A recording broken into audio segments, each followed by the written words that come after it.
അപ്പോൾ വിജയൻ ചോദിച്ചു എനിക്കൊന്നും കൂടി അത് വിശദീകരിക്കുന്നു പറഞ്ഞു. ഞാൻ പറഞ്ഞു എടോ നമ്മൾ ജാതിയും മതവും നോക്കിയിട്ടല്ലേ പരസ്പരം പെരുമാറുന്നത്, മനസ്സിലാക്കുന്നത്, ഇടപഴകുന്നത്. വലിപ്പം ചെറുപ്പം നോക്കിയിട്ടല്ലേ. അതേ സമയത്ത് നമ്മൾ എല്ലാവരും തുല്യരാണ്.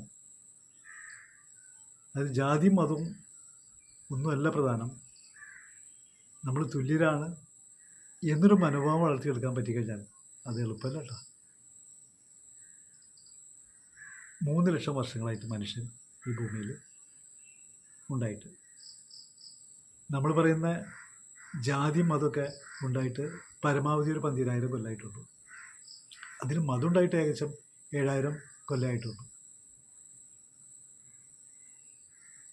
അങ്ങനെ തട്ട് സമൂഹമായിട്ടാണ് നമ്മളെ സമൂഹം നിലനിൽക്കുന്നത്.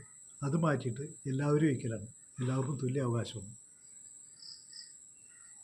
എന്ന രീതിയിലേക്ക് നമുക്ക് പരസ്പരം മനസ്സിലാക്കാൻ കഴിയുകയാണെങ്കിൽ നമ്മുടെ പ്രശ്നങ്ങൾ പരിഹരിക്കാൻ എളുപ്പമാണ്.